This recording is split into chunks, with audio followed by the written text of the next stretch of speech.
Girlfriend আছে কার কার দেখি হাত তোলো।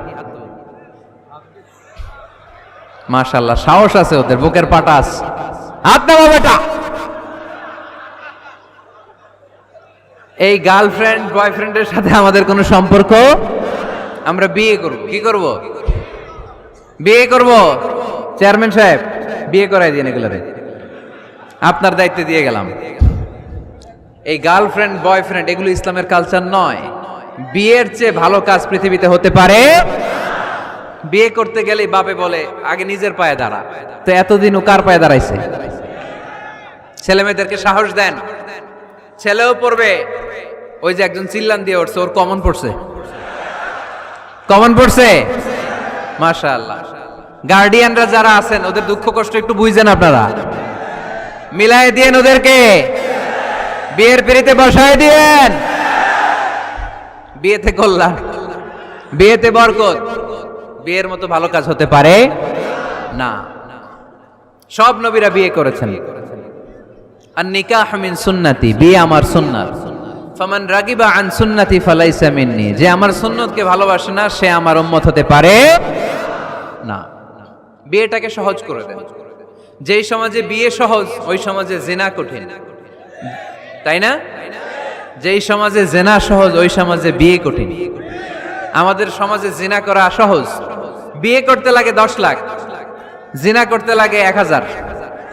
ঠিক কি না? 10 লাখ টাকা ছাড়া বিয়ে করা যায় না। এটা লাগবে, ওইটা লাগবে, এই দাও, ওই দাও, মোহর দাও, বিশাল অঙ্কের মোহর। 10 লক্ষ টাকা ধার্য না করলে মেয়ে দিবে না। এরকম আছে না নাই? না, এগুলো আসলে ইসলামিক কালচার না। ছেলের বাবা মেয়ের বাবা উভয়কে আমি বলি বিয়েটা সহজ করে দেন, সহজ করে দেন। ছেলে পড়াশোনা করুক, সমস্যা নাই, মেয়েও পড়ুক, কিন্তু তারা পবিত্রভাবে তাদের সম্পর্ককে মেনটেন করুক। ঠিক কিনা? তাদের এই যৌবনের তাড়নায় যে পাপের সাথে জড়াবে তার পার্সেন্টেজ গুণা বাবা হিসেবে আপনার কাঁধেও আছে না নাই? এজন্য বাবারা সাবধান, মায়েরা সাবধান, বিয়েটাকে সহজ করেন। এই এলাকার যুব সংঘ যারা আছো, তোমরা একটা ক্যাম্পেইন করবা এই মাহফিলের পরে, টাইমলি ম্যারেজ ক্যাম্পেইন।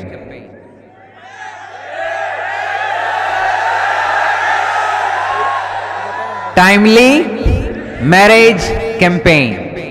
সময় মতো বিয়ে দিতে হবে, দেরি করা যাবে। বাপ মা বুঝে না, একজনকে হুজুর আব্বাই বুঝে না। গার্ডিয়ান যারা আছেন একটু সদয় হন। ওরা যে পাপের সাথে, পাপের রাস্তা যে ওরা চিনে যাচ্ছে, পাপের পথে যে জড়িয়ে যাচ্ছে, আল্লাহর সুপ্রিম কোর্টের কাঠগড়ায় আসামি করে আল্লাহ সেদিন আপনারে দাঁড় করাবে। আল্লাযীনা হুম লিফুরুজিহিম হাফিজুন, দে গার্ড देयर প্রাইভেটস। মুকদ্দামাতুল হারামে হারাম, এট এ গ্ল্যান্স।